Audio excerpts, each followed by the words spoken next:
Hi guys, welcome to today's lecture. Today we're going to be focusing on preference assessments. And I want to let you guys know that I did assign 3 questions for you guys on Top Hat. So when you guys log into your Top Hat account, go to assign and you should see 3 questions there for you guys. These questions are a little bit different than we typically do them. So usually we meet synchronously and you guys get points for just answering the questions. Since we're not meeting synchronously and this is an asynchronous lecture, I need to make sure that you guys have actually watched the lecture. That's part of your 40-hour training. And the best way I know how to do that is make sure that when you guys answer the questions, you only get your points if you answer them correctly. So watch the video lecture and then go on and do your participation questions. You do get two chances to answer the questions correctly. So if you answer them incorrectly the first time, you can go back, watch the lecture, go back into Top Hat and answer them again. So you have 2 chances to get the correct answer. But keep that in mind, they are a little different in that if you just answer them with something random, you're not going to get your points. You have to actually get the question right to get your participation points. You also have until the end of the lecture, the end of the module to answer the questions. So that's on October 11th by 11:59 p.m. So if you guys don't get this lecture watched and those questions answered by Wednesday, no worries. You have until the end of the module to go ahead and do that. Okay, so today we're going to focus on reinforcement. You guys do have a whole lecture on reinforcement in the future. But to talk about reinforcers and preference assessments, we're just going to kind of briefly touch on reinforcement. Then we're going to talk about some basic aspects of reinforcers. We're going to talk about the different types of preference assessments and how to conduct them. We're going to wrap back around and talk about some more advanced issues with reinforcers. And then there is a Muddiest Point discussion board in Top Hat assigned to you guys. So when you click on that Assign tab, you should see this discussion board. Since we're not meeting synchronously, as we go through this lecture, and if you guys have any questions, go ahead and post any of your questions on that discussion board. It's anonymous to the class, so nobody's going to see that you posted it. And chances are, if you have a question, somebody else has the same question. So post it on that discussion board, and whenever we meet synchronously throughout the rest of the module, if there's a question on there, I'll address it at the beginning of the lecture, so that way everybody gets the answer and we can keep up with things. We're going to summarize lecture and then wrap it up. So here are our objectives for today. We're going to talk about some pairing procedures to establish reinforcers. I want you guys to be able to distinguish the steps of the free operant, single stimulus, pair stimulus, and multiple stimulus preference assessments. And then I want you guys to have some knowledge of how to conduct the preference assessments. You guys are going to need this for your competency assessment when you guys get in that applied setting. And as always, if you guys are following along with me with your task list, we're going to be focusing on task B1 today. So you guys can cross that out or check it off. So let's briefly talk about reinforcement. Like I mentioned earlier, you guys are going to have a whole lecture on reinforcement. So we're just going to briefly touch on it for right now. So with regards to reinforcement, a response occurs and then there's consequence in the environment. So either a stimulus is presented or an aversive stimulus is removed. And we've talked about positive or negative reinforcement. So if a stimulus is presented, think about presented being a plus, and that's your positive. And if an aversive stimulus is removed, think about the word removed, a minus, that's your negative. And the last step is that regardless if something has been added or removed, the response is still going to increase in the future. And that's where you get the reinforcement aspect. So you guys are going to hear me say a lot, we're always looking at the effects on behavior. So response occurs, a consequence is either presented or removed. A consequence happens in the environment. Either a stimulus is presented or a aversive stimulus is removed, which results in the response increasing in the future. So if the response does not increase in the future, then it's not reinforcement. The response has to increase in the future for us to classify something as reinforcement. Now, I wanted to focus on positive reinforcement right here, and specifically this stimulus that is presented. The stimulus that is presented that results in an increase in the future probability of the response is what we refer to as the reinforcer. So let me give you guys some examples. Say Rod cries, the consequence, Rod gets attention from Dawn, and therefore in the future, when Rod wants attention, he's going to cry. So his response is increasing. Well, this right here, the attention from Dawn, that's what we refer to as the reinforcer. This is the item that is increasing the future probability of the response. Sid whines, Sid gets a hug, and therefore Sid's whining increases in the future when she wants a hug. So our reinforcer in this situation is the hug. Reinforcers are stimuli defined by their effects on behavior. So there we go. Once again, effects on behavior. If behavior does not increase, then you do not have a reinforcer. So keep that in mind. You know something is a reinforcer if it increases the future probability of the behavior. So when you're looking at whether something is a reinforcer or not, look at if the behavior is increasing or not, and that will tell you. A stimulus can be a reinforcer for one person, but not another. So reinforcers are very individualized. What would work for me as a reinforcer might not work for somebody else. For example, all these things on the right are things that will work as reinforcers for me. So, of course, I love money. I'll work for money. I'll work for praise, and I'll work for good grades as well. So grades are always important to me in school.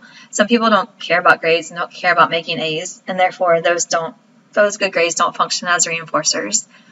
I love chocolate. It's one of my weaknesses. So I will work for M&Ms, but I don't like chips, so I probably won't work for chips. Whereas somebody else could not like chocolate at all, but love chips. So keep that in mind. Things that function for a reinforcer for you might not function as a reinforcer for another person. So everything is very individualized.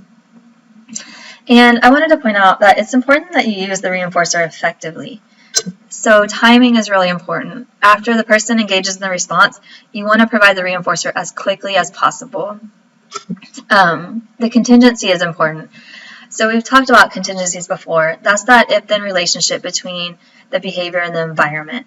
So if this behavior occurs, then this happens in the environment. So if this behavior occurs, then this reinforcer is delivered. So you want to make sure that you're only delivering the reinforcer after the behavior occurs, not at other times throughout the day or other times in the environment.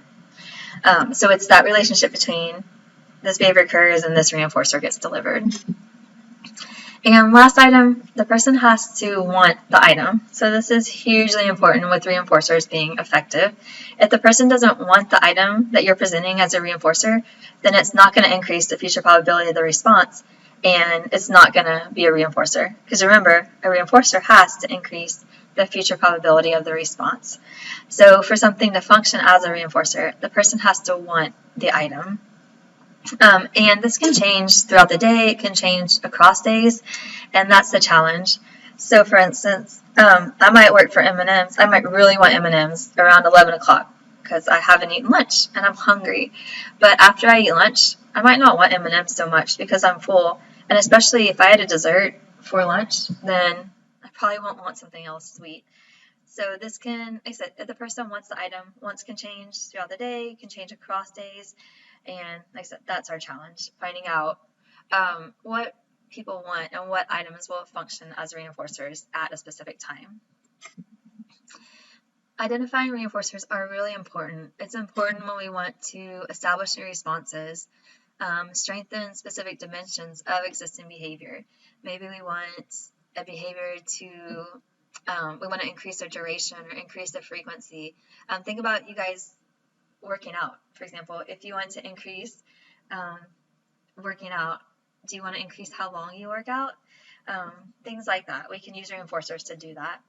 And also we can use reinforcers to establish new stimulus control over existing responses. So our whole goal is to figure out what stimuli are effective reinforcers for the person we are working with.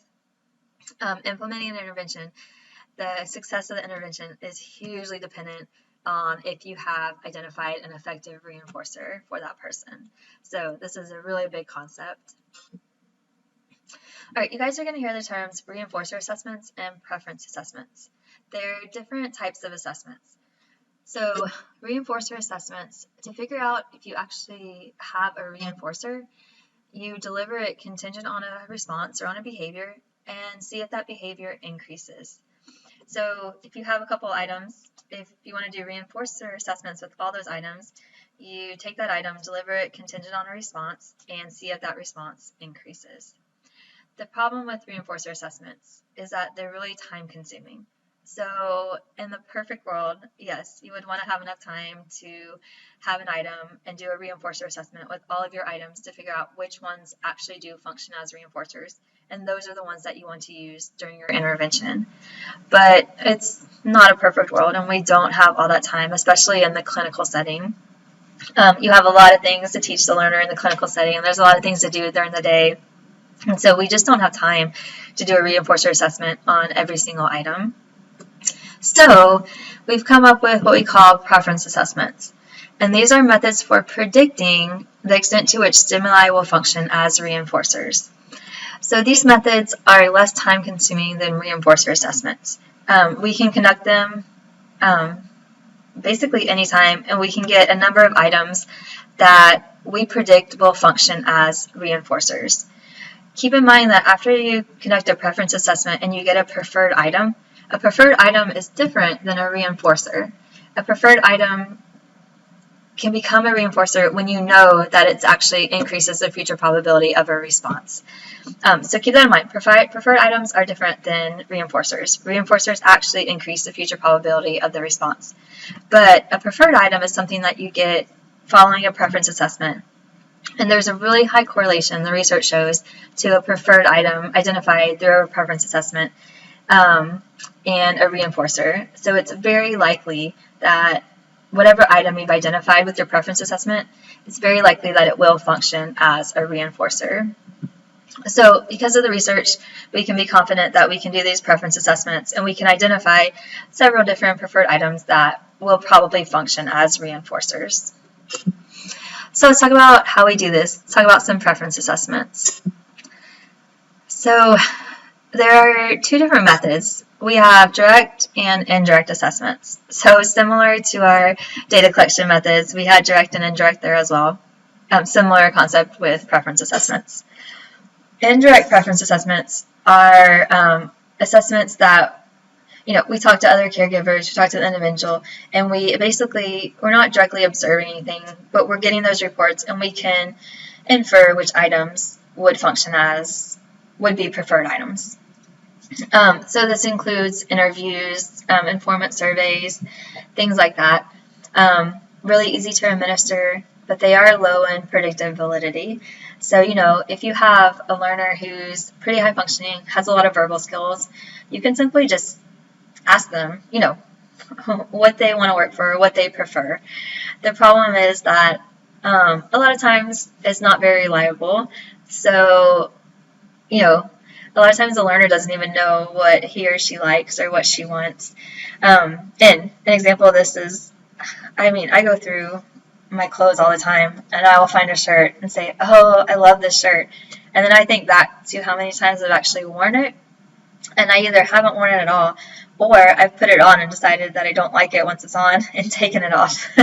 So even within, our life, you can probably think of examples where you say that you like something, but when you look back at your behavior, it's not really a reliable report. But regardless, these interviews and these surveys, these checklists and things like that, they are easy to administer, and you can use them to guide your direct assessments. Direct assessments involve observing and recording the interaction or the approach response with stimuli. These are more systematic and more intentional, and because of that, sometimes they're called trial-based. And there are two different methods. So there are approach methods and there are engagement-based methods. So first we're going to talk about some approach-based methods. Okay, the first one is a single stimulus assessment. So basically, to do this correct as it's proposed in the literature, you select 16 stimuli to assess. So 16 items that you think could potentially function as preferred items. And like I said, you can get this information from interviews with the learner or interviews with stakeholders or caregivers or anybody like that. And what you're going to do, it's a single stimulus assessment, so you're going to present one stimulus at a time. So we're about to get into October, so candy corn.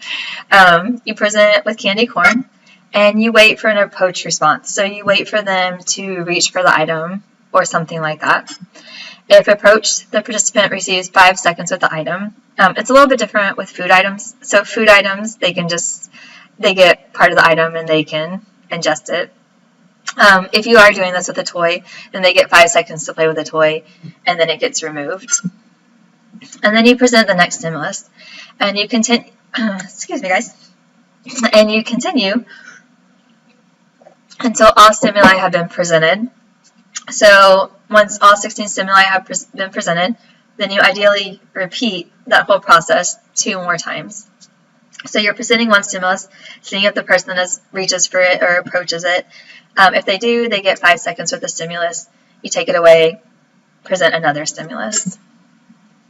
Stimuli that are approached on at least 80% of the trials are preferred, and stimuli that are approached on 50% or less are labeled non-preferred. So that's how you can figure out if an item is preferred or not. Okay, there's a paired stimulus assessment, and this is when you select a number of stimuli. This can be food, drinks, toys, anything like that. And basically you present 2 stimuli at a time. So you're going to hold up these 2 items, maybe a peppermint and a candy corn, and you're going to say, what do you want? You're going to wait for a selection response, either for the person to point it, touch it, grab it, and then you allow time for them to consume the item. If it's a toy or something like that, then you want to have some time limit, so they get 5 or 10 seconds to play with the toy, and then it gets removed. And then you present the next stimulus pair. And you're going to continue to do this until all stimuli have been paired with all the other stimuli at least once. And ideally, you're going to repeat that whole process 2 more times. Remember, everything in ABA is systematic, so when we present it in the research, you make sure you cover all your bases and everything is systematic. In the clinical setting, a lot of times there's not really time to do this whole process at least 3 times, so you might only do it once or something like that, but that's fine. And then you're going to calculate a selection percentage for each stimulus. So for each stimulus, you're going to take the number of times it was chosen divided by the number of times it was available times 100. Now remember, you're presenting each stimulus with, you're pairing it with all the others at least once. So this bottom number, the number of times it was available, should be the same for all stimuli. So you're making sure that every stimulus was available the same number of times throughout your assessment. Okay, so here's a data sheet, and this is just a little section of the data sheet, but you guys can see in your left hand, your right hand, for the first trial, you're going to present Skittles and pretzels. Like I said, this is just an example, but you would hold it up, Skittle on left hand, pretzel on the right hand, and you would tell the person, pick one, or which one do you want, and see which one they approach and take from you. And then whichever one they take, you're going to circle it. You're going to go to the next trial, and left hand is a goldfish, right hand is an M&M. Present both to the child and say, which one do you want? And they pick one, consume the item, and you go to the next trial. And when you enter in an actual data sheet, this is typically what it looks like. So for this pair stimulus assessment, we had chips, M&Ms, pretzels, Skittles, and goldfish. And so these were the items that were presented on the left hand, and these are items that were presented on the right hand. And you can see that they're all presented with every other item at least once. And so if you look right here, they don't get presented together. So you have M&Ms in the left hand and chips in the left hand, and you would go back through your data sheet and see when you had M&Ms in the left hand, chips in the right hand, what did the person select? And the bottom goes with the items on the left here, and the top goes with the items on the left hand. Sorry, the bottom part goes with the items on the right hand over here, and the top part goes with the items on the left hand up here. And so in this specific trial, the child selected chips. This trial was pretzels on the left hand and chips in the right hand. And the child selected pretzels from the left hand. And you can go through pretzels on the left hand, M&Ms in the right hand. The child selected pretzels. And so basically you're going to take all the trials and all your data on this data sheet and transfer it here. And then you're going to take the number of times it was selected divided by the number of times it was presented, multiply by 100. So let's look, first of all, we had chips. So you can go through this line right here. First, I usually go up and then over. Chips is the first one, so you just have 4 trials right here. So chips was presented 4 times, which is where you get your 4 here. And you can look, you should look for pluses on the bottom here. And there's only 1 plus on the bottom. So 1 out of 4 times, it was only selected 25% of the time. Okay, let's look at M&Ms. So M&Ms, we go down and then over. So we go down here, it wasn't selected, and then we're looking over, we're looking at this bottom, and M&Ms wasn't selected at all here, and it was presented 4 times. You got 1, 2, 3, 4. Okay, let's look at pretzels. Now pretzels, you go down twice, and then you go over to the right twice. So when we go down, we're looking at this top one. It was selected 1, 2, and when we go over, we're looking at this bottom. It wasn't selected here and it wasn't selected here. So 2 out of the 4 times it was selected. So that gives us 50%. With Skittles, we're going to go down 3 and then over 1. So when we go down, we're looking at this top one. So 1, 2, 3 times it was selected. When we go over, we're looking at this bottom, and it wasn't selected there. So 3 out of the 4 times it was selected. Multiply by 100, you get 75%. And then lastly, goldfish. So we go all the way down here, and we're always looking at the top, and goldfish was selected 4 out of the 4 times 100. So you get this really nice percentage of how many times it was selected. And we can see that our most preferred item is goldfish. And then we did have Skittles that was selected at least 75% of the time. So we get this kind of hierarchy, which is nice. Okay, another approach-based method is what we call a multiple stimulus procedure. So in this procedure, it's a little bit different than the paired stimulus. So remember, the paired stimulus, you're only presenting 2 items. With the multiple stimulus, you're presenting 3 or more at a time, and that's where you get the multiple part. So you're going to select your stimuli to assess, and then you're going to present an array of 5 to 8 stimuli. And usually you conduct 5 sessions of 10 trials whenever you do this. So for a trial, you're going to present your 5 to 8 stimuli. You present them all in front of the child at the same time, and you ask the child, what do you want? And you wait for a selection response. So they say they select this item. And then you're going to give them time to consume it. You're going to remove all the items. You're going to rearrange them, and you're going to represent all the items with everything present. One thing, make sure that they're in a different order. So you're going to remove all of them completely while the child is consuming the item, represent them in a different order, and represent all of them. And like I said, you do 5 sessions of 10 trials each. All right, another variation on that is what we call a multiple stimulus without replacement. So you might see an MSWO procedure. And this one's really common. I would say your paired stimulus and then your multiple stimulus without replacement are pretty common. So same thing, you're going to select your stimuli to assess. You're going to present your array of 5 to 7 stimuli. So present it all and say, what do you want? And then you're going to wait for your selection response. So similar to the multiple stimulus, at the beginning, the kid selects his response, consumes the item. You're going to remove all the items, but this time you're going to represent your arranged array without the selected item. So originally there were 6 items. Now you're going to take away the item that was selected, and now you're going to present 5 items in a different order. And you're going to continue until only 1 stimulus is left. And then you're going to repeat that whole process 2 times. And then you're going to calculate the selection percentage for each stimulus. So you're going to look at the number of times the stimulus was chosen, divided by the number of times it was available, times 100. Now remember, with the paired stimulus, the number of times it was available was the same on each one. But on this one, it's different for each stimulus because if it's selected once, it gets removed and it doesn't get presented the rest of the time. So this denominator is going to be different with your multiple stimulus without replacement. So let's look at a data sheet. So same items. We just, and in this data sheet, we did 2 arrays. So we did array 1, and then we did the array a second time. And basically, remember, you present all the items in the array, and you tell the child, which one do you want? And so for array 1, the child picked Skittles for the first time. And then remember, we're going to take all the items away, we're going to take the Skittles out, and we're just going to present 4 items. So we're going to present the chips, the M&Ms, the pretzels, and the goldfish. The kid then just selected the pretzels.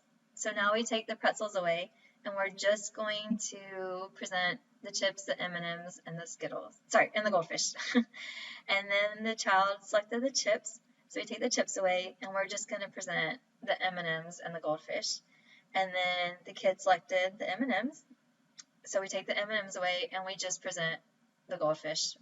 And only thing for the kid to choose. And then we do this whole thing again in array 2. And here were the results of that. So 1, 2, 3, 4, and 5. So similar, except for he chose the M&Ms before the chips on the second array. Okay, so now we need to calculate it. So the number of times chosen, since there are 2 arrays, and when the child chooses an item, it gets removed.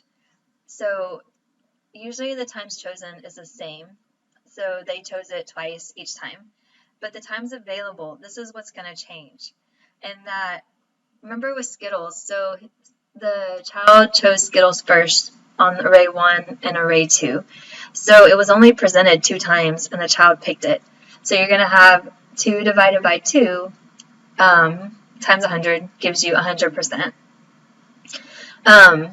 Let's look at some of these other ones. So the child selected goldfish. Remember, we had 2 arrays, so he selected goldfish twice.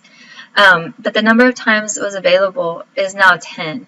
And that the child, we have 5 items, so it was available 5 times in the first array because the child waited till the last chance to select it. And it was also available for 5 times because it was the last one chosen for the second array. So you can add those 2 numbers together, and it was presented 10 times. So now you have 2 divided by 10 times 100 gives you 20%. Let's look at chips. Of course, it was chosen twice, and then it was presented 3 times, so it was chosen on the 3rd time for the first array, and it was presented 4 times, so it was chosen on the 4th time for the second array. So we get 2 divided by 7, it gives us 29%. And so when you do that for each of these stimuli, you're going to get this ranking. So first one, 100%, and then you can look and say, okay, we have 50%, that's the second stimulus. There was a tie for third with 29%, and then the least preferred item is going to be your goldfish. And so you can get this ranking, and you can take usually the top or the top 2, or depending upon where the breakdown comes, the top 3 items, and those are going to be your preferred items that you predict will function as reinforcers. Okay, so those are all approach-based methods. Engagement-based methods are when you record how long the person actually engages with the stimulus instead of just approaching it and selecting it. Usually these are more appropriate than approach-based methods for toys or activities. So a lot of times if you have food, you can use those approach-based methods. Those are typically more often used for food. Whereas if you have engagement-based methods, once they consume the food, that's it. So these are typically used for toys or activities more so than the approach-based. So approach-based, better for edibles. Engagement-based, better for toys and activities. We have several procedures that exist. You can do free operant assessments, and basically the kid gets simultaneous access to all stimuli for example, for 5 minutes. So basically, you can do this a couple different ways. One example is you can put the kid in a room and all the stimuli can be in there, and it's a free operant. So he's free to engage with whatever items he wants to, and you just measure how long he engages with each of the items. Now I have here that you can do natural or contrived. So natural means that you don't do anything to the natural environment. You put the child in a natural environment and you see how he interacts with the stimuli. Contrived means that you're essentially going to kind of bait the environment and that you bring the kid into a room, and in the room there are toys or stimuli that you put in there. Now each of these you want to kind of go around and introduce the learner to the stimuli before the preference assessment starts. But after they're aware of what's in the room and what toys are in the room, then you just observe for 5 minutes or 10 minutes or however long your BCBA tells you to observe for. So, example of natural environment, you can bring the kid to a park, and show him each of the items in the park and then let him just go play and watch him. You didn't do anything to that environment. You didn't put toys in there, nothing like that. You just watch the kid interact in the natural environment and measure how long he engages with each of the toys on the playground. For me, I'm a slide girl, so I would probably spend most of my time on slides. Other kids might like swings, so you can kind of gauge preferences that way. Contrived, we do this a lot in the clinical setting.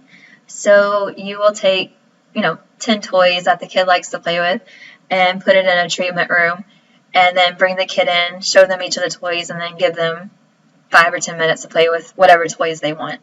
That's contrived because you've actually baited the environment. You've put toys in there that you think will be preferred for the person, and then you're going to measure how long they engage with each of those toys. And then a more formal one is to do what we call a duration assessment. So you present one stimulus at a time for 2 minutes. For example, you can present it longer if you want, and just see how long the child engages with that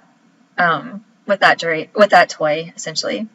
So free operant, they're free to roam around the room, engage with, there are multiple toys presented at one time. They can engage with whatever toys they want. And duration assessment, they're usually just in the room. You present one stimulus, see how long they play with it for 2 to 5 minutes, whatever it is your time limit is. Take it away, present another stimulus. So different ways to kind of do these. All right, last thing I wanted to point out are some advanced issues with reinforcers. So we talked about kind of the basics with reinforcers. We talked about preference assessments, systematic ways that you can identify items that are potential reinforcers. But now let's talk about classifying reinforcers. So remember, for something to be a reinforcer, it has to actually increase the future probability of the behavior. So whenever you say, people say this oftentimes, I think it's funny, those reinforcers don't work. It's because they aren't reinforcers. Remember, a reinforcer will increase the future probability of the response. So if that's not happening, then you don't have a reinforcer. And we have a big kind of Bible, in a sense, in ABA. It's called the Cooper book. If you guys start working as an RBT, you'll hear about the Cooper book. But the Cooper book identifies a couple of different categories of reinforcers. You can have edible reinforcers, sensory reinforcers, tangible reinforcers, so reinforcers that kids can actually, are concrete, they can hold, toys, iPads, things like that. You can have activity reinforcers, kids that will work for playing games or something like that. And then you can have social reinforcers, so those smiles, praise, things like that. Social reinforcers are oftentimes not established in kids that have autism. So you'll find, or I find with my training, edible reinforcers are huge with kids with autism. They like Cheetos and M&Ms and things like that. But you kind of have to work on establishing social stimuli as reinforcers. And so that's what I want to talk about, how to actually do that. So with reinforcers, we can divide them into what we call unconditioned or conditioned reinforcers. Sometimes we have reinforcers that whenever we're born, they're reinforcing just throughout our evolutionary history. So we're born with the capability for these stimuli to reinforce our behavior. So for example, food. Food is something that reinforces our behavior. It's an unconditioned reinforcer. Food is huge. food, sex is an unconditioned reinforcer. All those things can reinforce our behavior. We're born with the ability for those things to reinforce our behavior. And you'll oftentimes hear them called primary reinforcers as well. So unconditioned or primary, same thing. I want you guys to think back to our respondent conditioning paradigm with Pavlov and his dogs and the salvation, because this is going to come back into play. Remember, with Pavlov, he had food and it elicited salvation. And remember, he called the food unconditioned stimulus, and that it's a stimulus that elicits a response due to our evolutionary history. So we're born with the fact that when you put food in our mouth, we're going to salivate. This is the same concept with unconditioned reinforcers. We're born with the fact that these stimuli, such as food and sex, they reinforce our behavior. They're primary reinforcers. Now, you might start thinking, well, I'll work for a bunch of different things that are probably not primary reinforcers, such as money. So money, when we're born, you hand a little kid money, and little kid, it's not going to reinforce his behavior. He has no learning history with the money. It's not going to work. So there are some things that we have to learn, and throughout our learning history, they start to function as reinforcers. And these are what we call conditioned reinforcers, or you'll hear them referred to as secondary reinforcers. So these are stimuli that are reinforcers because of our learning history. So they have been associated with another reinforcer throughout our learning history, and now they function as reinforcers. And it can be associated with a primary reinforcer. It can be associated with something that's already established as a reinforcer. And this happens because they get paired. So go back to Pavlov. We had the food, which was an unconditioned stimulus, and we paired a tone, which was originally neutral, with the food. And now the tone became a conditioned stimulus, and the tone in itself elicits the salvation. A similar concept. So you have, for example, food, which is an unconditioned reinforcer, a primary reinforcer. And a lot of times our money buys us food. So money gets paired with food. And now money in itself becomes a reinforcer because it's been paired with a primary reinforcer. And like I said earlier, it doesn't have to be a primary reinforcer. It can be paired with something that already functions as a reinforcer, and now that neutral item becomes a reinforcer. And that's what we talk about when we talk about conditioned reinforcers. So money is a really good example of a conditioned reinforcer. Money is actually what we call a generalized conditioned reinforcer, and that money is associated with lots of different reinforcers. Money can buy us lots of different things. So when we talk about conditioned reinforcers, we're talking about a stimulus that is a reinforcer because it has been paired with another reinforcer. I like the animal literature and animal research, and a lot of times with animal training, they do what we call clicker training. And if you guys don't know about clicker training, I would go and Google it. It's pretty interesting. If you guys have a dog or even a cat or animals, a lot of the operant literature on animal training, they use clicker training. So basically what they do is, take a dog for instance. A dog will work for a treat. So a treat is a reinforcer to a dog. You give the dog a treat, he's happy, he loves treats. So what you do is you pair a click with a treat. And so there's a little clicker that you can have. And the first thing you want to do is you want to pair it. So you click, give the dog a treat, click, give the dog a treat. The dog doesn't have to do anything. You're just associating the click with the treat. And after you pair that for several times, then the click will in itself become a reinforcer. So you can teach a dog a trick, and dogs, you guys don't know, super hyper, so whenever you try to teach them tricks, they're moving all the time.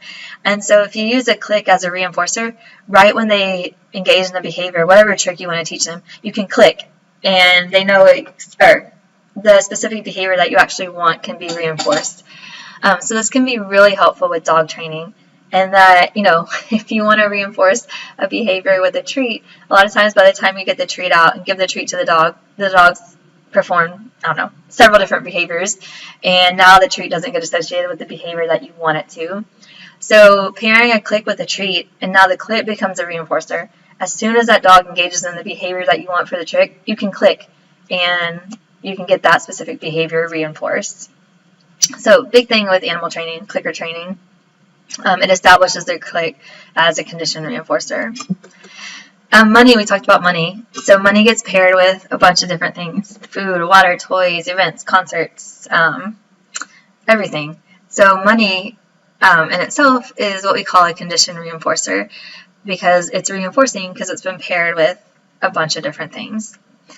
So hopefully that makes sense. Think back to your Pavlovian conditioning, and basically this is just a pairing procedure where things get established as reinforcers because they've been paired with other reinforcers throughout your learning history. So when we talk about pairing, we're talking about the process of associating two things.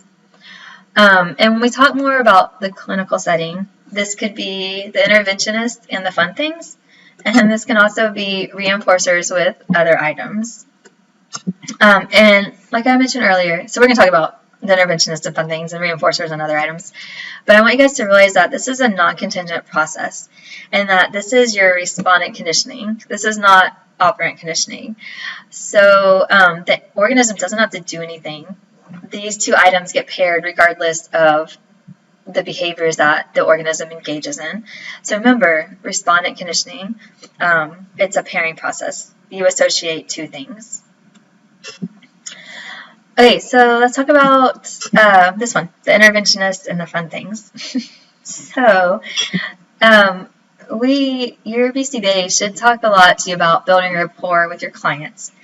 And you don't just walk into a shift and start directing or start teaching. It probably won't go well. If you don't know the child, you come in as a new RBT and start working with the kid and just immediately start with programs. It might not go as well as you want it to. And one thing that's really important with working with a kid in the clinical setting or wherever you're working with the kid, a school district, anything like that, is building rapport with the kid. And basically, we need ourselves to become reinforcing. We want the kid to want to work with us. And to do that, we pair ourselves with items that the kid likes to do.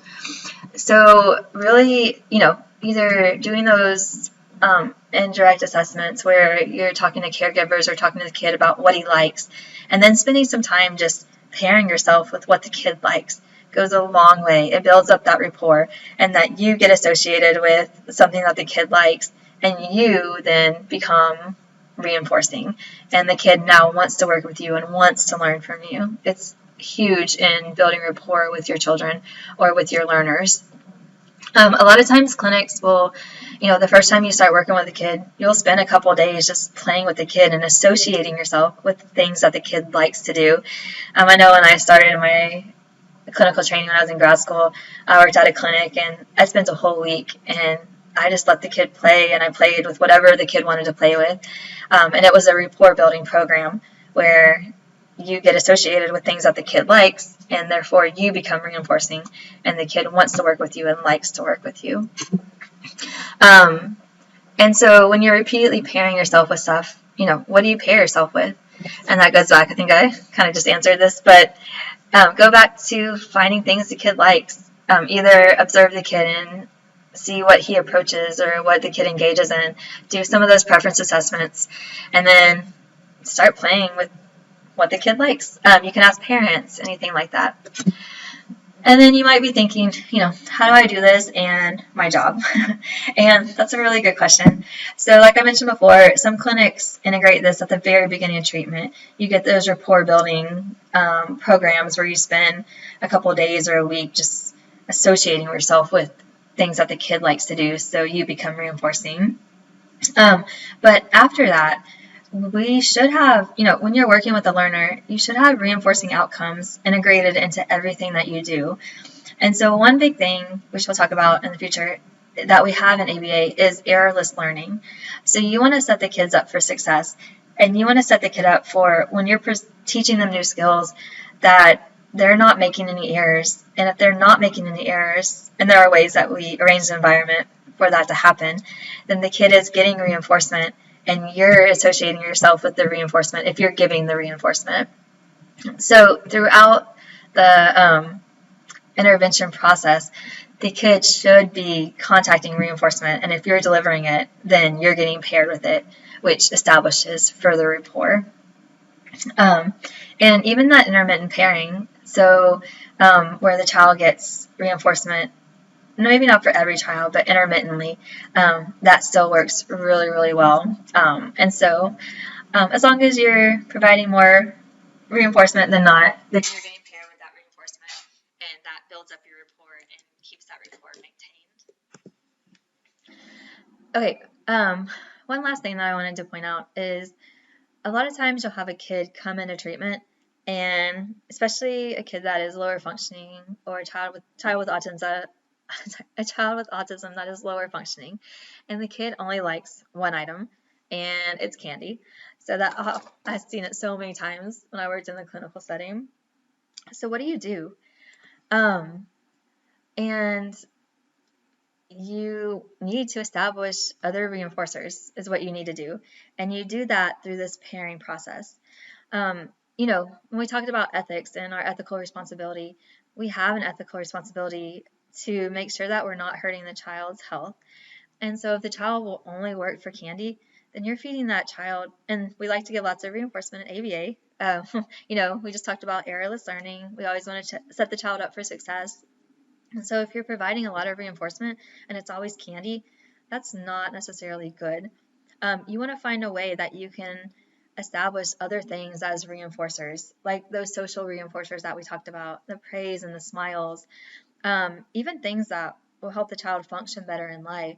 So, you know, typically developing kids will play with blocks and puzzles and trains. So you need to figure out, how do I establish those things as reinforcers? And the answer is you pair it. So you have your candy that the child likes. I have an example for you guys. So this is puffs. The child likes puffs, and you're going to pair it with puzzles. So the child at the beginning doesn't want to play with puzzles, nothing like that, but the child will work for puffs. And this can be, you can interpret this as Cheeto Puffs, whatever it is that you want to interpret it as. But what you're going to do is you're going to take those puffs, or that candy, the M&Ms or whatever the child will work for, and you're going to put it in the puzzles. And so that way when the child plays with the puzzles, they find those puffs or they find those M&Ms. So those M&Ms or that candy gets paired with the puzzles, and then you'll find that the puzzles themselves become reinforcing, and you can use them as reinforcers. So I have a little video for you guys, and this is my daughter, so I apologize for the poor video quality. But basically I'm showing you guys, so she loves, I have puffs on here, because she loves these puffs. I don't know if you guys can see one, it's right here. It's like this little star puff. They're little snacks for babies. Anyway, she loves them. She loved them when she was really little. And what I did was I put them inside the puzzle. So when she lifts up puzzle pieces, she's going to find the puffs. And that's how you pair them. We do this a lot in the clinical setting. So let's watch this real quick.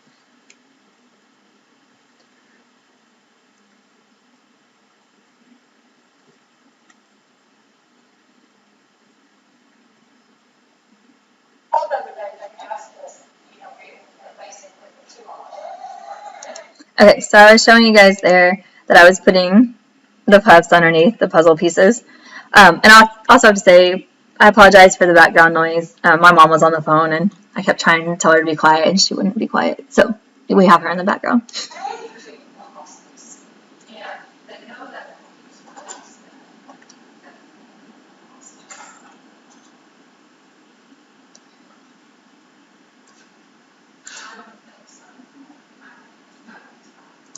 Okay, so you guys can see she's picking up puzzle pieces and finding these little puffs.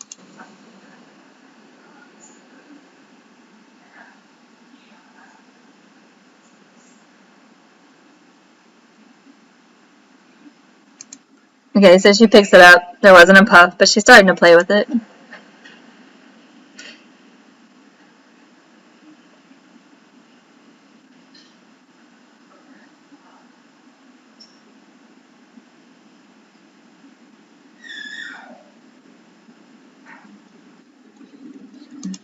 Okay, so sorry. So that's kind of how we do it in the clinical setting. And you can do this with a bunch of different things. So like I said, the kid might only like M&Ms. So put M&Ms and integrate it into your puzzle. You can do it with books.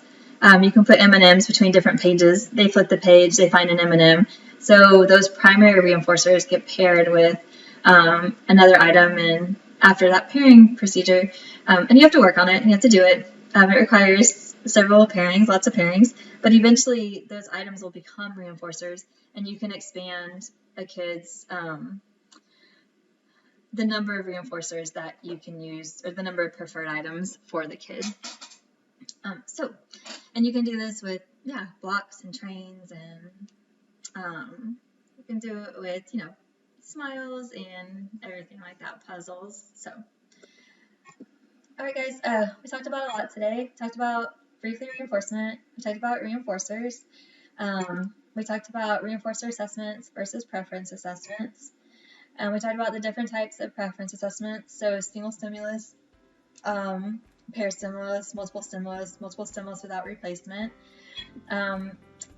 Those are all approached. And we also talked about engagement ones where you do free operant or you do duration recording.